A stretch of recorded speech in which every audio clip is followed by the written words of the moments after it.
মহাকর্ষ বা গ্র্যাভিটেশন আর অভিকর্ষ বা পৃথিবীর কাছাকাছি চাঁদ আসছে, মুন আসছে বা স্থান আসছে, তখন সে যখন টানছে, গ্র্যাভিটেশনাল পুল দিচ্ছে তার নিজের দিকে, তখন তুমি যদি শুধু এটুকু ভাবো যে গ্র্যাভিটেশন আছে মানে শুধু আপেল গাছ থেকে আপেল পড়ছে, না। মোবাইল ফোনে কথা বলছি, মোবাইল নেটওয়ার্ক কাজ করছে, মোবাইল নেটওয়ার্ক আবার কানেকশন করছে কোথা থেকে? কানেকশন করছে আমাদের যে আর্টিফিশিয়াল স্যাটেলাইট বা কৃত্রিম উপগ্রহ ওপরে পাঠানো আছে। যদি গ্র্যাভিটি না থাকতো, গ্র্যাভিটেশনাল ফোর্সই না থাকতো, তাহলে ওই তোমার ওপরের জল ওপরেই ভেসে বেড়াতো, কখনোই পাহাড় থেকে কিন্তু নিচে পড়তো না।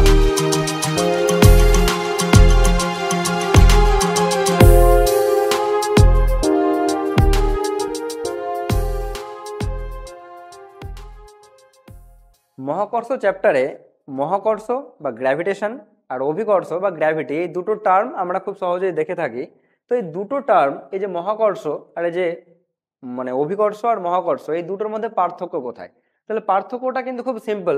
যখন দুটো বস্তু তাদের ভর থাকার কারণে একে অপরকে আকর্ষণ করছে, তখন আমরা তাদের ভেতরে যে আকর্ষণ বলটা কাজ করছে সেটাকে আমরা বলি গ্র্যাভিটেশনাল ফোর্স অফ অ্যাট্রাকশন বা মহাকর্ষ বল।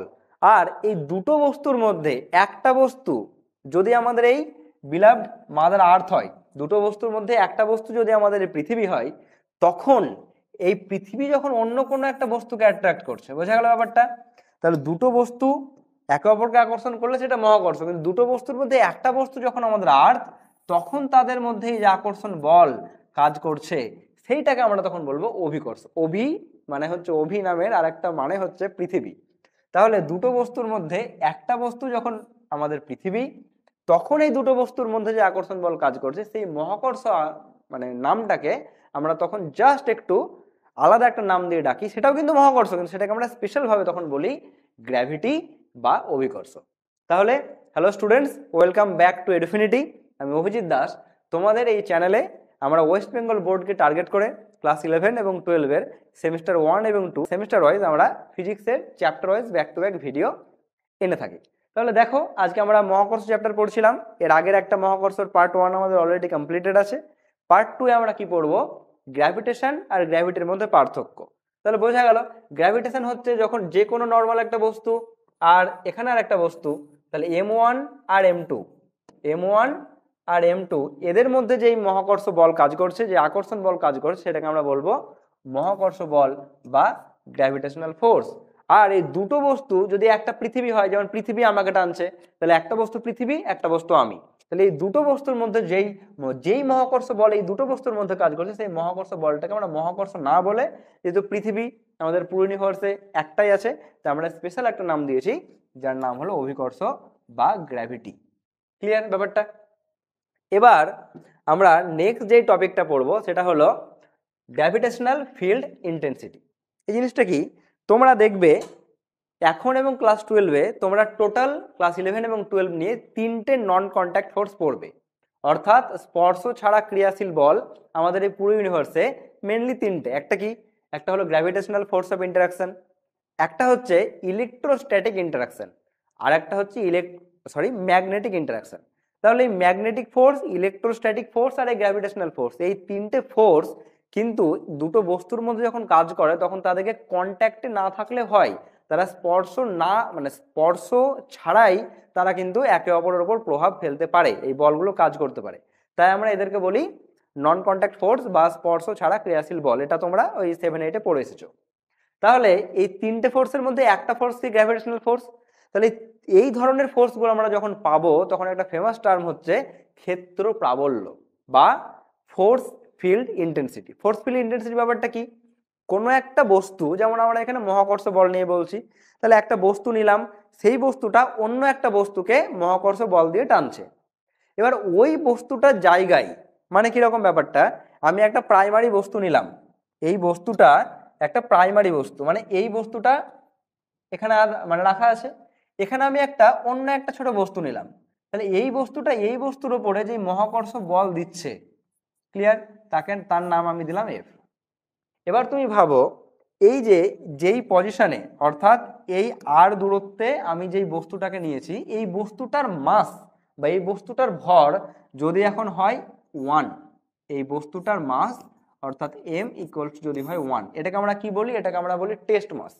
তাহলে টেস্ট মাস, এই বস্তুটার ভর যদি হয় 1, তাহলে এই বস্তু যেটা আমার প্রাইমারি বডি, এই বস্তু এই একক ভরের একটা বস্তুকে যতটা মহাকর্ষ বল দেয় সেটাকে আমরা কি বলবো? সেটাকে আমরা বলবো এই বিন্দুতে ওই বস্তুর জন্য মহাকর্ষীয় ক্ষেত্র প্রাবল্য। বোঝা গেল কি বললাম? আরেকবার বলছি, এই যে বস্তুটা, এই বস্তুটা এই আর দূরত্বে একটা একক ভরের বস্তুর ওপর যতটা মহাকর্ষ বল অ্যাপ্লাই করছে সেটাকে আমরা কি বলবো? সেটাকে আমরা বলবো এই আর দূরত্বে এই পজিশনে, ধরা যাক এই পি পজিশনে মহাকর্ষীয় ক্ষেত্র প্রাবল্য। তাহলে ভ্যালুটা কিরকম হবে? যদি আমি মহাকর্ষ ক্ষেত্র প্রাবল্যকে এম দিয়ে ডিনোট করি, সাপোজ আমি ই দিয়ে ডিনোট করলাম, তাহলে এই মহাকর্ষীয় ক্ষেত্র প্রাবল্যকে আমি কি বলবো? মহাকর্ষীয় ক্ষেত্র প্রাবল্যের ভ্যালু কত হবে? জি। তারপরে ওই বস্তুর ভর আমি ধরলাম এই বস্তুর ভর হলো ক্যাপিটাল এম, তাহলে জি এম। আর কি জানি? G M one M two হয়, তাহলে এম টুটা হচ্ছে 1, তাহলে G M one M two by R square. Clear? তাহলে এখানে ভ্যালুটা কি পেলাম? এখানে ভ্যালুটা পেলাম আমি G M by R square. Clear? তাহলে G M by R square হলো কি? মহাকর্ষীয় ক্ষেত্র প্রাবল্যের ফর্মুলা। তাহলে মহাকর্ষীয় ক্ষেত্র প্রাবল্য কি হচ্ছে? কোনো একটা বস্তু, সেই বস্তু আর দূরত্বে একটা একক ভরের বস্তুকে যতটা মহাকর্ষ বল দিচ্ছে, একক ভরের বস্তু, এই টার্মটা শুধু মাথায় রাখবে, তাহলে এখানে আর একটা এম, সেটা 1 হয়ে যাবে। তাহলে একক ভরের বস্তুকে যতটা মহাকর্ষ বল দিচ্ছে তাকে আমরা কি বলবো? মহাকর্ষ ক্ষেত্র প্রাবল্য। As simple as that. Okay, চলো আমরা নেক্সট যেটা দেখবো সেটা হচ্ছে মহাকর্ষীয় বিভব। তো গ্র্যাভিটেশনাল পোটেনশিয়াল বা মহাকর্ষীয় ক্ষেত্র প্রাবল্য পেয়েছিলাম, এখানে পেলাম আমরা পাচ্ছি হচ্ছে মহাকর্ষীয় বিভব বা গ্র্যাভিটেশনাল পোটেনশিয়াল। গ্র্যাভিটেশনাল পোটেনশিয়াল ব্যাপারটা কি? গ্র্যাভিটেশনাল পোটেনশিয়াল বলো বা তুমি অন্য যে কোনো ফোর্স ফিল্ড, তুমি যখন নন কন্ট্যাক্ট ফোর্সগুলো পাবে, যেমন কি কি বললাম? তিনটে হয়: গ্র্যাভিটেশনাল ফোর্স, ইলেকট্রোস্ট্যাটিক ফোর্স আর ম্যাগনেটিক ফোর্স। এই তিনটে ফোর্স ফিল্ডের কেসেই আমরা ক্লাস 12-এও দেখবো যে, ক্লাস 12-এ আমরা যখন ইলেকট্রোস্ট্যাটিক আর যখন ম্যাগনেটিজম পড়বো তখন দেখবো, এখন আমরা গ্র্যাভিটেশনাল পড়ছি, এখন দেখছি এই তিনটে কেসেই এই বিভব টার্মটা আসবে। ক্লিয়ার? এই বিভব টার্মটা আসবে বা যেটাকে আমরা বলবো পোটেনশিয়াল। তাহলে পোটেনশিয়াল মানে কি? পোটেনশিয়াল মানে ইন জেনারেল হচ্ছে, তুমি এখানে কোনো একটা বস্তু আছে, যেই বস্তুটার ভর হলো এম ইকুয়ালস টু 1। ক্লিয়ার?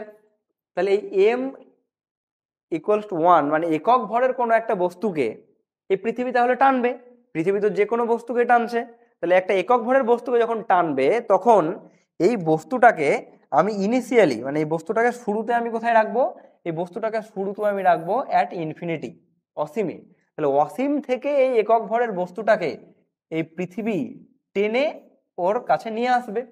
তাহলে একটা বহিস্থ এজেন্ট, একটা বাইরের কোনো একটা এজেন্ট যখন এই অসীম থেকে একটা একক ভরের বস্তুকে পৃথিবী পর্যন্ত নিয়ে আসবে, তখন তাকে যতটা ওয়ার্ক ডান বা যতটা কার্য করতে হবে তার ভ্যালুটাই হবে হচ্ছে মহাকর্ষীয় বিভব বা গ্র্যাভিটেশনাল পোটেনশিয়াল। বোঝা গেল ব্যাপারটা?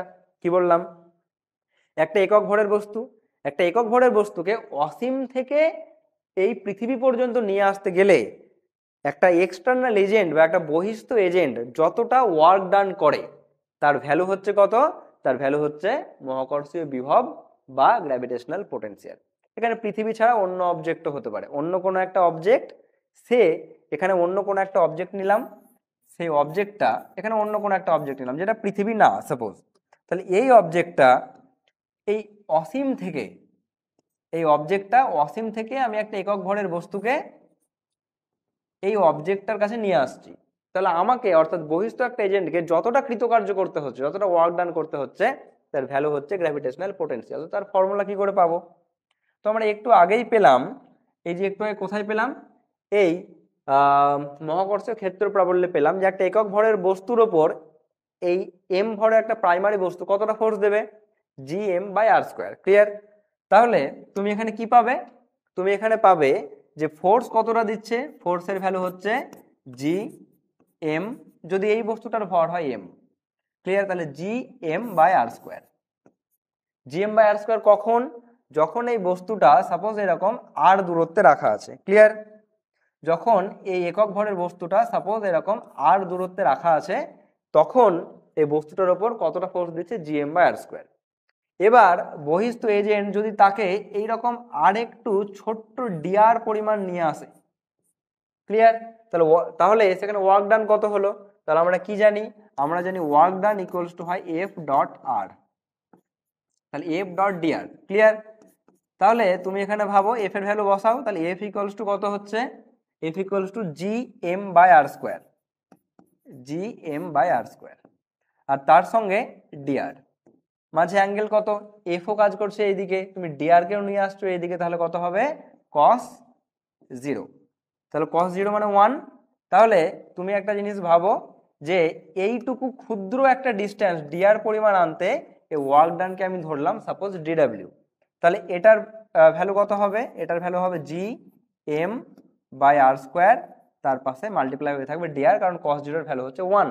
তাহলে ডিডাব্লিউ ইকুয়ালস টু হলো GM by R square into dR. এবার তুমি যদি এই পুরো ওয়ার্ক ডানটা চাও যে অসীম থেকে নিয়ে আসবে, ইনফিনিটি থেকে নিয়ে আসবে, তখন ওয়ার্ক ডান কত হবে? তাহলে ইনফিনিটি থেকে যখন নিয়ে আসবে পুরোটা, তখন এই তোমাকে যদি ওয়ার্ক ডানটা পেতে হয়, তাহলে তোমাকে কি করতে হবে? তাহলে তোমাকে এটা ইন্টিগ্রেশন করতে হবে। তাহলে ডাব্লিউ ইকুয়ালস টু কত হবে? Integration G M by R square into dR. Integration limit কত? তুমি ইনফিনিটি থেকে নিয়ে আসছো, কোথায় নিয়ে আসছো? আর দূরত্বে নিয়ে আসছো, তাহলে এটা হলো ইন্টিগ্রেশনের লিমিট। তাহলে এবার তুমি ইন্টিগ্রেশন করো, ইন্টিগ্রেশন করলে ভ্যালু কত হবে?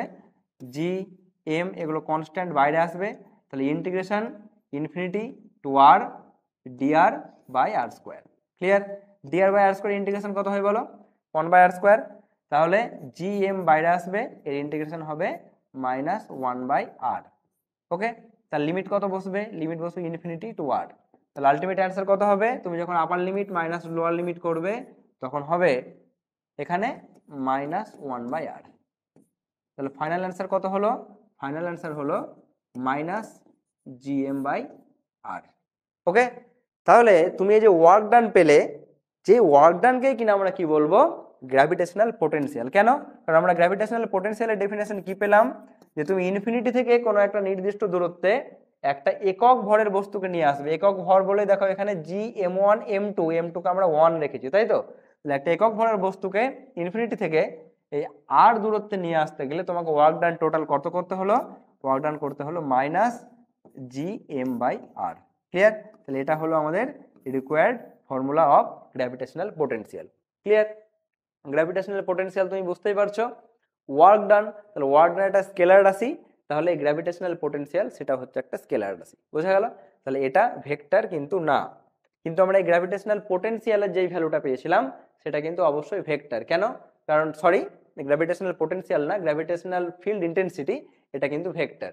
কারণ এটা হলো একক ভরের বস্তুর উপর কতটা বল কাজ করছে, তাহলে বল is always vector, force is always vector. কিন্তু তুমি যখন এই পোটেনশিয়ালে যাচ্ছ, মানে এটা একটা কার্যকে বোঝাচ্ছে, তার কার্য যেহেতু স্কেলার রাশি, এটাও হবে একটা স্কেলার রাশি, ক্লিয়ার? তাহলে আচ্ছা, একটা জিনিস যেটা কি আমাদের গ্র্যাভিটেশনাল পোটেনশিয়াল, তাহলে তার ইউনিট কি হবে? গ্র্যাভিটেশনাল পোটেনশিয়ালের তাহলে এসআই ইউনিট হবে হচ্ছে ওয়ার্ক ডান পার মাস, মানে মানে ইউনিট হবে জুল কেজি ইনভার্স। ওকে,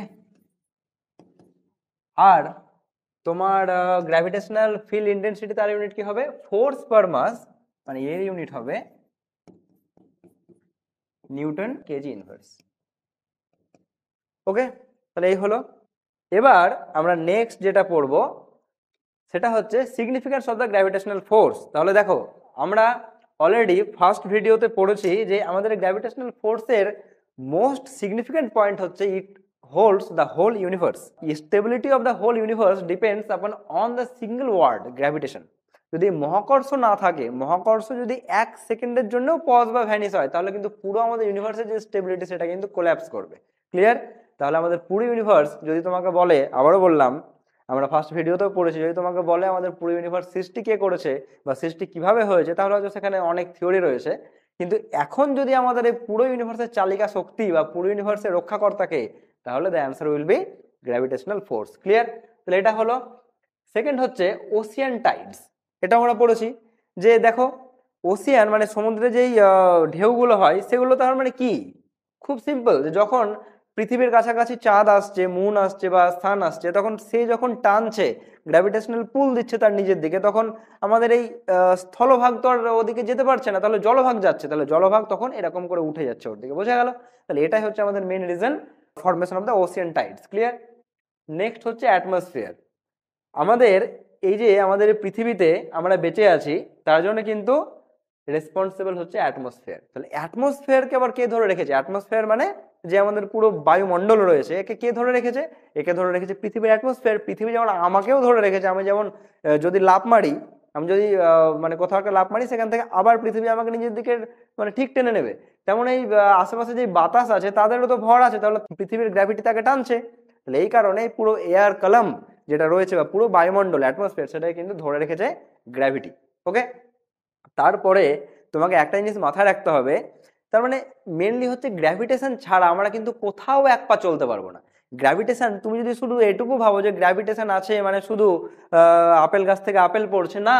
গ্র্যাভিটেশন তোমার ডেইলি লাইফে, তোমার এই পুরো ইউনিভার্সাল স্টেবিলিটির জন্য সব জায়গায় দেয়। আমরা এই যে মানে মোবাইল ফোনে কথা বলছি, মোবাইল নেটওয়ার্ক কাজ করছে, মোবাইল নেটওয়ার্ক আবার কানেকশন করছে কোথা থেকে?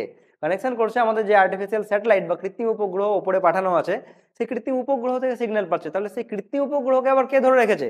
Gravitational force. তাহলে এক পা তুমি এদিক ওদিকে চলতে পারবে না যদি কিনা গ্র্যাভিটেশনাল ফোর্স না থাকে। আবার এক পা চলতে পারবে না, এটা আবার লিটারেলি যদি তুমি এই ওয়ার্ডটার মানে দেখো তবুও ভ্যালিড। কেন? আমরা যে পৃথিবীর ওপর হাঁটছি, এই হাঁটার জন্য কিন্তু তোমাকে পৃথিবী টেনে ধরে রেখেছে বলেই তুমি হাঁটতে পারছো। যদি তুমি অ্যাস্ট্রোনটরা যেমন মহাশূন্যে ঠিক হাঁটে না, ওরা ভেসে বেড়ায়, কেন? কারণ ওখানে কোনো গ্র্যাভিটেশনাল পুল বা গ্র্যাভিটেশনাল অ্যাট্রাকশন নেই। তাহলে তুমি তো কোথাও এক পা লিটারেলিও চলতে পারবে না, আক্ষরিক অর্থ তুমি এক পা কোথাও চলতে পারবে না, আবার গ্র্যাভিটেশন ছাড়া সত্যি কিন্তু চলা যাবে না। আমাদের এই পুরো বডির মধ্যে যে কার্ডিওভাস্কুলার সিস্টেম কাজ করছে, সেখানেও কিন্তু তোমার গ্র্যাভিটেশন ফোর্স দায়ী। আমাদের হাড়, আমাদের শরীরে হাড় যে এত শক্ত হয়, সেটাও কিন্তু এই যে বায়ুমণ্ডলের চাপ আছে তার জন্য দায়ী। বায়ুমণ্ডল আবার কেন আছে? বায়ুমণ্ডল আছে হচ্ছে গ্র্যাভিটেশনের জন্য। তাহলে প্রত্যেকটা পয়েন্ট আমরা পৃথিবীর ওপর হাঁটতে পারি, আর্টিফিশিয়াল স্যাটেলাইট যে আসে সেইগুলোর জন্যে, জিপিএস সিস্টেম অ্যান্ড কি বলবো, লোকেটিং সিস্টেম। তাহলে আমরা জানি জিপিএস সিস্টেম আমাদের সম্পূর্ণভাবে দায়ী হচ্ছে যে আমাদের আর্টিফিশিয়াল স্যাটেলাইট বা কৃত্রিম উপগ্রহ মানে উপগ্রহগুলো বসানো আছে তার জন্য। তাহলে এই সব কিছুর জন্য দায়ী কে? Gravitation. Water mill and hydroelectric pumps, জলবিদ্যুৎ শক্তি পাচ্ছি, তাই না? জলবিদ্যুৎ শক্তি কেন পাচ্ছি? টারবাইন ঘোরাচ্ছিস, কিন্তু সেই টারবাইন ঘুরছে কেন? জল এসে পড়ছে, জলপ্রপাত থেকে জল এসে পড়ছে। যদি গ্র্যাভিটি না থাকতো, গ্র্যাভিটেশনাল ফোর্সই না থাকতো, তাহলে ওই তোমার ওপরের জল ওপরেই ভেসে বেড়াতো, কখনোই পাহাড় থেকে কিন্তু নিচে পড়তো না। তাহলে পড়ছে বলেই তুমি কিন্তু জলবিদ্যুৎ শক্তি উৎপাদন করতে পারছো। তাহলে এটার জন্য কে একমাত্র দায়ী? আমাদের গ্র্যাভিটেশনাল ফোর্স। আর কি বললাম? কার্ডিওভাস্কুলার সিস্টেম আমাদের বডির মধ্যে যেটা কাজ করে, সেখানেও কিন্তু গ্র্যাভিটির অবদান অনেকখানি। তাহলে তুমি যখন গ্র্যাভিটেশনাল ফোর্সের সিগনিফিক্যান্স পাবে, তখন কি বললাম? This is beyond your imagination. তুমি যতদূর ভাববে তার থেকেও কিন্তু অনেকখানি বেশি। চলো আমরা কয়েকটা খুব ছোট শর্ট কোশ্চেন একটু দেখে নিই। এই টপিক যেটা আমরা ফার্স্ট স্লাইড মানে ফার্স্ট আমরা যেটা ভিডিও, এবং এই ভিডিওতে আমরা যতটা এখনো পর্যন্ত কভার করলাম, তার মধ্যে থেকে কি কি কোশ্চেন আমাদের টার্গেট হতে পারে। যেমন বলেছে দুটো বডি যার মাস হচ্ছে 2 কিলো, একটা হচ্ছে 200 kilo, 2 KG and 200 KG respectively, এদের মধ্যে গ্র্যাভিটেশনাল ফোর্সের রেশিও কত? তুমি জাস্ট সিম্পল থিওরি দিয়ে এটার অ্যান্সার করতে পারো, তোমাকে কোনো ক্যালকুলেশনে যাওয়ার দরকারই নেই। আমরা কি পড়েছিলাম মনে আছে? আমরা পড়েছিলাম যে গ্র্যাভিটেশনাল ফোর্স যে দুটো বডির মধ্যে কাজ করে, তাদের দিক সম্পূর্ণ উল্টো, কিন্তু তাদের শুধুমাত্র মান একদম সমান। এই বস্তু ওকে, যেমন আমাকে পৃথিবী যতটা বল দিয়ে টানছে, আমিও কিন্তু পৃথিবীকে একই বল দিয়ে টানছি। তাই এটার অ্যান্সার কি? এটার অ্যান্সার এগুলো একটাও না, ঠিক আছে? এটার অ্যান্সার হচ্ছে 1:1। দুটো বলই সেম, এই বস্তু একে যতটা বল দিয়ে টানছে, এই বস্তু ওকে ঠিক একই পরিমাণ বল দিয়ে টানছে। বোঝা গেল? তাহলে এই সবগুলো তুমি জাস্ট তোমার মানে থিওরিটিক্যাল কনসেপ্ট যদি স্ট্রং থাকে, এইসব কোশ্চেন একদম ইজি। কি বলেছে? Find the gravitational intensity at the centroid of a triangle. Centroid মানে আমরা বাংলায় কি জানি বলো? সেন্ট্রয়েড মানে আমরা জানি হচ্ছে ভরকেন্দ্র। ক্লিয়ার? তো এখানে কি রকম ত্রিভুজ বলেছে? অফ সাইড এ, মানে একটা ত্রিভুজ যার প্রত্যেকটা সাইডে, তাহলে একটা ত্রিভুজের প্রত্যেকটা সাইড এ হলে সেই ত্রিভুজকে আমি কিরকম ত্রিভুজ বলবো বলো? সমবাহু ত্রিভুজ, তাই তো? তাহলে একটা সমবাহু ত্রিভুজের বা ইকুইল্যাটারাল ট্রায়াঙ্গেলের যদি তিনটে ভার্টেক্স মানে তিনটে শীর্ষবিন্দুতে যদি এম ভর থাকে, তাহলে এর সেন্ট্রয়েডে মানে এর ভর কেন্দ্রে গ্র্যাভিটেশনাল ইন্টেন্সিটি মানে মহাকর্ষীয় ক্ষেত্র প্রাবল্য কত হবে এই পয়েন্টে, সেটা তোমাকে বার করতে হবে। তো চলো দেখা যাক। তুমি ভাবো এই মাস ওকে এই দিকে টানছে, তাই তো? মানে এ বিন্দুতে তোমার যেই ভরটা আছে এই বিন্দুতে, সে ওকে মানে এই ভরকে এই দিকে টানছে। এ এই এম মাসও একে এইদিকে টানছে, এই এম মাসও একে এইদিকে টানছে। আবার ইন্টারেস্টিংলি আমরা একটা জিনিস বলতে পারি, তিনটে এই মাসটাও এম, এই মাসটাও এম, এই মাসটাও এম, তাহলে তিনটে ভরই আমরা জানি যে একটা সমবাহু ত্রিভুজ যদি হয় তাহলে তার প্রত্যেকটা মধ্যমার দৈর্ঘ্য কিন্তু সেম। আবার মধ্যমার সেন্ট্রয়েডে অর্থাৎ ভর কেন্দ্রে কিন্তু 2:3 অনুপাতে বিভক্ত হয়। তাহলে বড় অংশের দৈর্ঘ্য কত? এই দৈর্ঘ্যটাও যতটা, এই দৈর্ঘ্যটাও ততটা, এই দৈর্ঘ্যটাও ততটা। বোঝা গেল ব্যাপারটা? কারণ এই পুরো মধ্যমার দৈর্ঘ্য এই পুরোটা, এই পুরোটা আর এই পুরোটা কিন্তু সেম। তাহলে এর 2/3 মানে এই পুরোটা 2/3 এটা, এই পুরোটার এটা, এই পুরোটার 2/3 এটা, তাহলে এই তিনটে যে রেড কালারে আমরা মানে রেখাংশ দেখতে পাচ্ছি তাদের দৈর্ঘ্য সেম। তাহলে দৈর্ঘ্য সেম, এই মাসটা যা, এই মাসটাও তাই, এই মাসটাও তাই। তাহলে এই তিনটে যে বল কাজ করছে, আমি যদি নাম দিই F1, F2 আর F3, তাহলে এই তিনটে ফোর্সের ভ্যালু মানে তিনটে ফোর্সের ম্যাগনিটিউড কিন্তু একদম সেম। তাহলে আমরা কি লিখতে পারবো? আমরা লিখতে পারবো F1 equals to F2 equals to F3। এই ব্যাপারটা দেখো আগে ভালো করে বুঝলে কিনা। কারণ এই বিন্দুর ভর আমি যদি ধরে নিই সাপোজ স্মল এম, ক্লিয়ার? এই বিন্দুর ভর আমি ধরে নিলাম স্মল এম, আচ্ছা খুবই ছোট হয়ে গেল, স্মল এম। তাহলে তুমি ভাবো যে প্রত্যেকটা ফোর্সের ভ্যালু আলটিমেটলি কত হবে? এই প্রত্যেকটা ফোর্সের ভ্যালু আলটিমেটলি হবে হচ্ছে G capital M small M by এই ডিস্টেন্সটা তুমি ধরে নিলে আর, তাহলে কত হবে? By R square. ক্লিয়ার? তাহলে প্রত্যেকটা ফোর্সের ভ্যালু সেম। এবার এই মানে সেন্ট্রয়েডের এই পয়েন্টের ওপর কিন্তু তিনটে ফোর্স একসঙ্গে কাজ করছে, কে? F1, F2 আর কি F3। তাহলে এই তিনটে ফোর্সের ডাইরেকশন কিন্তু আলাদা, তাদের শুধুমাত্র ম্যাগনিটিউড সেম। এবার তুমি এদেরকে ভেক্টর সাম করো। ভেক্টর সাম কি করে করবে? খুব ইজি, তুমি এদেরকে কম্পোনেন্টে ব্রেক করো। তাহলে এই তিনটে ফোর্স ভ্যালু সেম, এই তিনটে ফোর্সের কম্পোনেন্টে ব্রেক করে যখন তুমি সাম করবে তখন তুমি দেখবে এই তিনটে ফোর্সের আলটিমেটলি সাম হবে। ভেক্টর সাম যখন তুমি করবে তখন তুমি দেখবে এই তিনটে ফোর্সের ভেক্টর সাম আলটিমেটলি 0। আমরা ভেক্টর চ্যাপ্টারে পড়ে এসেছি, এটা খুব ইজি একটা মানে সাম, তুমি কম্পোনেন্টে ব্রেক করে করতে পারবে। তাহলে F1 plus F2 plus F3 যখন করবে তখন আলটিমেটলি পাবে 0। বোঝা গেল ব্যাপারটা? তাহলে এই তিনটের ভেক্টর সাম যদি 0 হয় তাহলে আলটিমেটলি এই পয়েন্টে ইন্টেন্সিটি কত? 0। তাহলে অ্যান্সার ইজ 0। ওকে, চলো নেক্সট কোশ্চেন দেখে নিই। in which path work done is maximum according to the shown figure? এই যে ফিগার, এই ফিগারে ওয়ার্ক ডান কোন ক্ষেত্রে বেশি? অবশ্যই এটা আমরা গ্র্যাভিটেশনাল ফোর্স মানে গ্র্যাভিটেশন চ্যাপ্টার পড়ছি, তাহলে অবশ্যই এখানে যে ফোর্স কাজ করছে সেটা হচ্ছে গ্র্যাভিটেশন ফোর্স। তাহলে খুব সিম্পল, কি আমরা থিওরি থেকে জানি gravitation is a conservative force. তাহলে আলাদা আলাদা পাথ, যেই পাথ ঘুরেই ও যাক না কেন আলটিমেটলি কিন্তু ওয়ার্ক ডান কি হবে বলো? ওয়ার্ক ডান হবে সেম। তাহলে কোনো পাথেই বেশি কম না, তিনটে পাথই হচ্ছে ইকুয়াল। বোঝা গেল? কারণ পাথের ওপর কনজারভেটিভ ফোর্সের আন্ডারে ওয়ার্ক ডান পাথের ওপর ডিপেন্ড করে না, ডিপেন্ড করে শুধুমাত্র এই দুটো পয়েন্ট যদি ফিক্স থাকে তাহলে তুমি যেই পথে যাও না কেন ওয়ার্ক ডান কিন্তু সেম। ওকে, আচ্ছা তাহলে নেক্সট কোশ্চেনে যাওয়া যাক। If the gravitational force between two masses is F in vacuum then find the amount of force between the same masses placed in water. মানে কি বলেছে? তুমি দুটো মাস নিলে, এই একটা ভর আর এই একটা ভর, এই দুটো ভর তুমি কোথায় রেখেছো? ভ্যাকুয়ামে মানে শূন্যস্থানে। শূন্যস্থানে রাখা অবস্থায় এদের মধ্যে যে গ্র্যাভিটেশনাল ফোর্স কাজ করছে তার ভ্যালু F। এবার কি বলেছে? এই দুটো ভরকে বা বস্তুকে তুমি ডিস্টেন্স সেম রেখে ওয়াটারের মধ্যে প্লেস করলে তাহলে এদের মধ্যে যে গ্র্যাভিটেশনাল ফোর্স কাজ করবে সেটা কত হবে?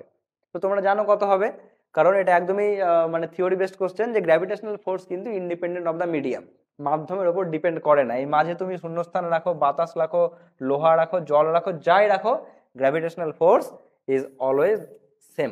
ক্লিয়ার? তাহলে আমাদের গ্র্যাভিটেশনের সেকেন্ড ভিডিও কমপ্লিট হলো। এই ভিডিওতে আপাতত এতটাই। আপকামিং ডেজে গ্র্যাভিটেশনের নেক্সট পার্টগুলো আসবে। তোমাদের যদি এই চ্যানেলের ভিডিও ভালো লাগে তাহলে তোমরা সাবস্ক্রাইব করতে পারো, আর কমেন্টে জানিও যে তোমাদের ভিডিও কেমন লাগছে, বা যদি কোনো ইমপ্রুভমেন্টের জায়গা থাকে তোমরা সেটা সাজেস্ট করো। আমি নেক্সট ভিডিওতে অবশ্যই সেগুলো ইমপ্লিমেন্ট করার চেষ্টা করব। তোমাদের সেমিস্টার 2 স্টার্ট হয়েছে, সেমিস্টার 2 এ তোমরা মনোযোগ দিয়ে পড়াশোনা করো। চলো দেখা হচ্ছে পরের ভিডিও।